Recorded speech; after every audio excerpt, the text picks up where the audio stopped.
नगरपरिषदेच्या निधीवरून सुरेश धस यांनी वाल्मिक कराडवर पुन्हा गंभीर आरोप केलेले आहेत। लातूरमध्ये आकाने 8 कोटींचा आलिशान बंगला बांधल्याचा दावा केलाय। त्याचबरोबर महादेव मुंडे प्रकरणात तपास अधिकारी बदलण्याची मागणी धस यांनी केली आहे। सामाजिक कार्यकर्ते अंजली दमानिया यांनी उपमुख्यमंत्री अजित पवारांची भेट घेतली आहे। दरम्यान धनंजय मुंडेंविरोधातील मुंडे कराडच्या आर्थिक संबंधांचे पुरावे दिल्याची माहिती दमानिया यांनी दिली आहे। तर धनंजय मुंडेंसारखा नेता राजकारणात नको, त्याचा तातडीने राजीनामा घ्या अशी मागणी दमानिया यांनी अजित पवारांकडे केली आहे। वाल्मिक कराडला कारागृहात विशेष ट्रीटमेंट दिली जात असल्याचा आरोप जितेंद्र आव्हाडांनी केलेला आहे। बंदिवासात कराडच्या दिमतीला 7 हवालदार आहेत। तसंच इतर कैदी कसे जवळ केले जातात यावरून आव्हाडांनी खोचक टोलेबाजी केली। कराड तालुक्यातील सुरली इथून डांबर चोरी करणाऱ्या आंतरराज्य टोळीला अटक करण्यात आलेली आहे। कराडमधील गुन्हे प्रकटीकरण शाखेच्या पोलिसांनी टोळीकडून 2 लाख रुपयांचं 4 टन डांबर, 15 लाखांचा टँकर असा एकूण 17 लाखांचा मुद्देमाल जप्त केलेला आहे। या प्रकरणी राजस्थान आणि मध्य प्रदेशातील 4 जणांना अटक करण्यात आली आहे। बीड जिल्ह्यातील आणखीन एका गँगवरती मकोका अंतर्गत कारवाई करण्यात आली आहे। बनावट नोटा आणि गोळीबार प्रकरणात अक्षय आठवले गँगवरती मकोका अंतर्गत कारवाई करण्यात आली आहे। सगळ्या जनतेचा एसआयटीवरती विश्वास आहे, तपास व्यवस्थित सुरू आहे अशी प्रतिक्रिया आमदार सुरेश धस यांनी दिली। विष्णू चाटेने स्वतःचा मोबाईल फेकून दिला, त्यामुळे घुले आणि त्यांच्यातील संवाद तपासायचा आहे असंही धस म्हणाले। नॉर्वे आणि स्वीडनची टूर ही ऑक्टोबर महिन्यातच ठरली होती। शासनाकडून रीतसर परवानगी घेऊनच रजेवरती आहे असं स्पष्टीकरण डॉक्टर अशोक थोरात यांनी अंजली दमानिया यांच्या आरोपांवर दिलंय। संतोष देशमुख हत्या प्रकरणी आणि खंडणी प्रकरणातील मुख्य आरोपी सुदर्शन घुलेला 31 जानेवारीपर्यंत एसआयटी कोठडी सुनावण्यात आलेली आहे। एसआयटीने कोर्टाकडे घुलेच्या रिमांडची मागणी केली होती। मकोका कोर्टाने एसआयटी कोठडी सुनावली। महादेव मुंडे हत्या प्रकरणाला 15 महिने उलटल्यानंतर सुद्धा आरोपीला अटक न झाल्याने मुंडे कुटुंबियांनी पोलीस उपाधीक्षकांची भेट घेतलेली आहे। यावेळेला आरोपीला अटक करण्याचं आश्वासन पोलिसांनी दिल्याची माहिती ज्ञानेश्वरी मुंडे यांनी दिली। मोदी आणि अमित शहांनी इतकं पाप केलंय की 7 जन्म काय 100 जन्मातही स्वर्गात नाही जाऊ शकत असं मोठं विधान काँग्रेसचे राष्ट्रीय अध्यक्ष मल्लिकार्जुन खरगेंनी केलंय। तर गंगेत स्नान करून गरिबी दूर होत नाही असा खोचक टोला सुद्धा लगावलाय।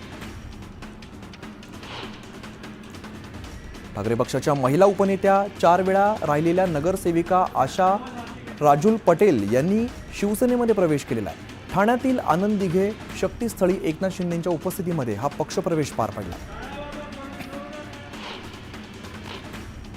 ओमराजे निंबाळकरांनी धर्मवीर आनंद दिघेंच्या जयंतीनिमित्ताने अभिवादन करणारी पोस्ट केली होती। यातून उद्धव ठाकरेंचा फोटो वगळण्यात आलेला होता।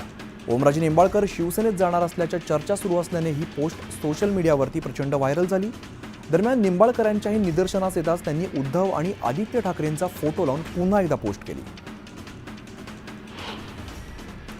रायगडच्या पालकमंत्रीपदाचा वाद अद्याप मिटलेला नाहीये। रायगडचे पालकमंत्री भरत गोगावलेच होणार असा दावा महेंद्र दळवींनी केलेला आहे। आगामी काळात तटकरेंना जिल्ह्यात फिरू देणार नाही असा इशारा देत तटकरे हटाव मोहीम सुरू केल्याचं दळवींनी स्पष्ट केलं।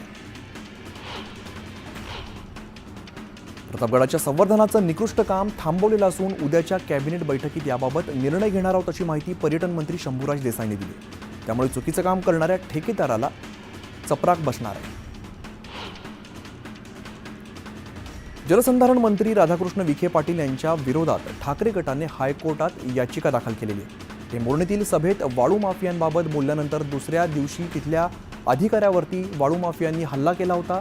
दरम्यान विखेंनी यांना पाठीशी घातल्याचा आरोप करत ठाकरे गटाने थेट याचिका दाखल केली। पालकमंत्रीपदावरून विरोधक अफवा पसरवत असल्याचा आरोप मंत्री अनिल पाटलांनी केलेला आहे। महायुतीच्या 3ही पक्षातील नेते सक्षम असून मंत्रिमंडळाच्या विस्तारासह पालकमंत्रीपद ही योग्य पद्धतीने दिली गेली आहेत असं अनिल पाटील म्हणाले। एकमेकांचे कट्टर राजकीय विरोधक मानले जाणारे जळगावचे पालकमंत्री गुलाबराव पाटील आणि राष्ट्रवादीचे ज्येष्ठ नेते एकनाथ खडसे यांच्यात तब्बल अर्धा तास चर्चा झाली। तर यानंतर दोघांनी चक्क एकत्र जेवण सुद्धा केलंय।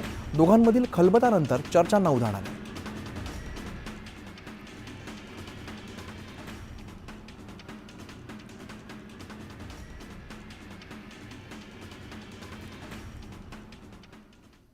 तर सध्या आपण थेट दृश्य बघतोय अंतरवाली सराटीतून मनोज जरांगे पाटील यांचं उपोषण सुरू आणि त्या ठिकाणी धनंजय देशमुख हे भेटीसाठी आलेले आहेत. संतोष देशमुख यांचे बंधू धनंजय देशमुख हे मनोज जरांगे पाटील यांच्या भेटीसाठी आलेले आपण दृश्यांमध्ये बघतोय. आंदोलन स्थळाहून ही थेट दृश्य आपण सध्या पाहतोय. मनोज जरांगे यांचं आंदोलन सुरू आहे मराठा आरक्षणासंदर्भात. तसंच संतोष देशमुख हत्या प्रकरणात त्यांनी मोर्चामध्ये सुद्धा सहभाग घेतलेला होता. आज धनंजय देशमुख हे मनोज जरांगे पाटलांची भेट घेण्यासाठी आंदोलनस्थळी दाखल झालेले आहेत. मनोज जरांगे पाटील यांना पाठिंबा देण्यासाठी 2 दिवस ते थांबणार आहेत. सध्या आपण थेट दृश्य पाहतोय. आपण बघितलं होतं मनोज जरांगे पाटील यांची प्रकृती काहीशी खालावलेली होती. आपण दृश्यांमध्ये सध्या बघतोय मनोज जरांगे पाटील यांच्या भेटीसाठी धनंजय देशमुख हे आता दाखल झालेले आहेत.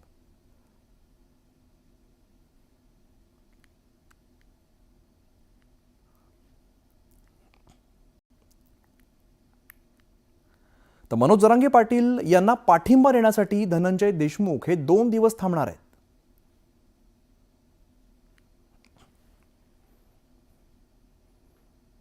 यानंतर घेऊया उर्वरित बातम्यांचा वेगवान आढावा. बीडच्या पाटोदा नगरपंचायतीतील नव्याने निवड झालेल्या नगराध्यक्ष आणि उपाध्यक्षांचा भाजप आमदार सुरेश धस यांच्या हस्ते सत्कार झालेला आहे. यावेळेला मोठ्या संख्येने पदाधिकारी उपस्थित होते. शिवसेनेचे घनसावंगीचे आमदार हिकमत उढान यांनी अंतरवाली सराटीतील उपोषणस्थळी जाऊन जरांगेंच्या तब्येतीची विचारपूस केली. जरांगेंची वैद्यकीय तपासणी झाली असून जरांगेंच्या शरीरातील साखरेचं प्रमाण कमी झालंय. तसंच रक्तदाब आणि ऑक्सिजन लेवल कमी झाल्याची माहिती वैद्यकीय अधिकाऱ्यांनी दिली. अंतरवालीमध्ये मनोज जरांगे यांच्यासह 150 समर्थक गेल्या 3 दिवसांपासून उपोषणाला बसलेत. यापैकी 2 आंदोलनकर्त्यांची प्रकृती बिघडल्याने त्यांना जालन्यातील रुग्णालयामध्ये दाखल केलं आहे. मराठा आरक्षणाच्या मागणीसाठी उपोषणाला बसलेल्या मनोज जरांगे पाटील यांची प्रकृती खालावली आहे. सर्वपक्षीय नेत्यांकडून जरांगेंच्या भेटीगाठी सुद्धा सुरू आहेत. असं असताना मनोज जरांगेंना तात्काळ अटक करा अशी मागणी गुणरत्न सदावर्ते यांनी केली आहे. पुण्यात गुलेनबॅरी सिंड्रोमचे 100हून अधिक रुग्ण आढळलेले आहेत. खबरदारी म्हणून पिंपरी चिंचवडमधील रुग्णांवरती YCM आणि पुण्यातील कमला नेहरू रुग्णालयात मोफत उपचार सुरू आहेत. तसंच रुग्णालयात 45 बेडचा वॉर्ड तयार करण्यात आलेला असून अत्यावस्थ रुग्णांसाठी 15 ICU बेड सुद्धा तयार ठेवले.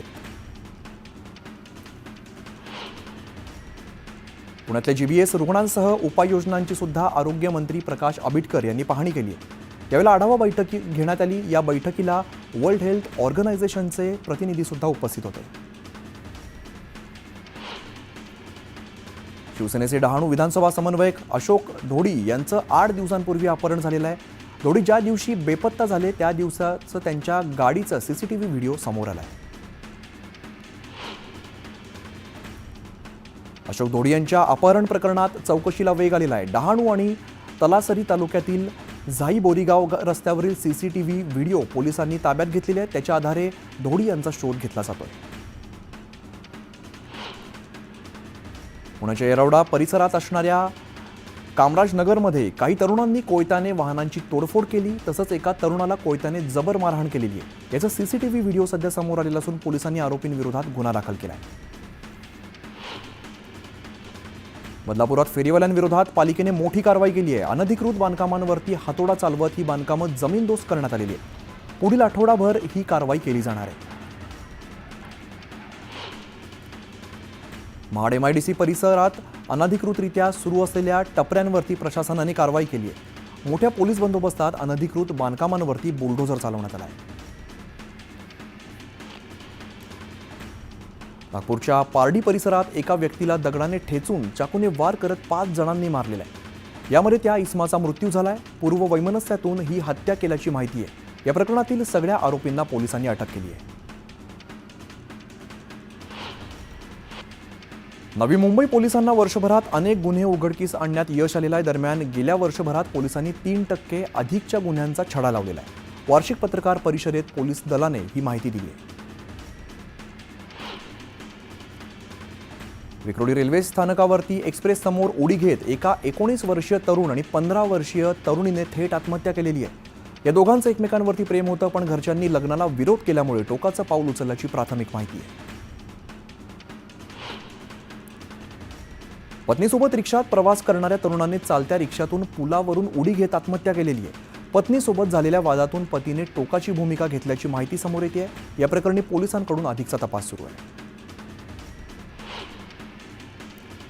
परिवहन मंत्री प्रताप सरनाईक यांनी मोठी घोषणा केली आहे. मी परिवहन मंत्री असेपर्यंत एकही बस भाडे तत्वावरती घेणार नाही, असं विधान सरनाईक यांनी केलंय.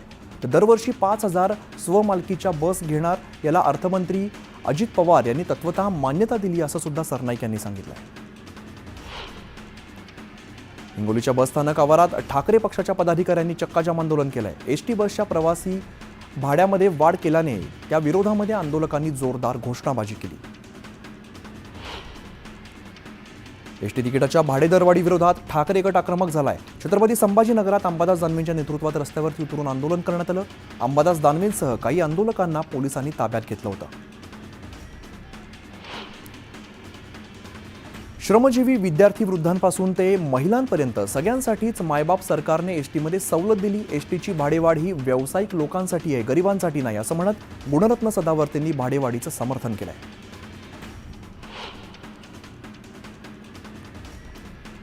पिंपरी चिंचवडमध्ये बिल्डरला उचलून रस्त्यावरती आदळणाऱ्या बाबूराव चांदेरेंविरोधात पोलिसांनी गुन्हा दाखल केलेला असून पोलिसांकडून चांदेरेची चौकशी सुरू आहे. मात्र अद्याप आरोपीला अटक न झाल्याने पोलिसांच्या भूमिकेवरती संशय व्यक्त केला जातोय. जळगाव शहरातील कॉलेजच्या बाहेर एमडी ड्रग्ज विकले जात होते. या प्रकरणी आमदार सुरेश भोळे आणि आमदार मंगेश चव्हाण यांनी पोलीस अधीक्षकांकडे कारवाईची मागणी केली आहे. तसंच आळस करणाऱ्या कर्मचाऱ्यांच्या बदल्या करण्याची मागणी सुद्धा केली आहे. धाराशिवचे खासदार ओमराजे निंबाळकर आणि आमदार कैलास पाटील शिवसेनेत प्रवेश करणार असल्याचा दावा परिवहन मंत्री प्रताप सरनाईक यांनी केला होता. त्यांच्या या वक्तव्यानंतर निंबाळकर आणि पाटील समर्थक आक्रमक झाले. समर्थकांकडून आंदोलन करण्यात आलं. यावेळेला एसटीची भाडेवाढ रद्द करावी ही मागणी सुद्धा केली. बुलढाणा जिल्ह्याच्या खामगावमध्ये शेतकऱ्यांच्या खात्यामध्ये आलेले पीक विम्याचे पैसे बँकेने परस्पर त्यांच्या कर्ज खात्यामध्ये वळवल्याचा धक्कादायक प्रकार उघडकीस आलेला आहे. यानंतर उदरनिर्वाह करायचा कसा, असा सवाल विचारत शेतकऱ्यांनी बँक ऑफ बडोदाच्या खामगाव शाखेबाहेर ठिय्या आंदोलन केलं. बीडच्या आहेर वडगाव गावात जलजीवन मिशन अंतर्गत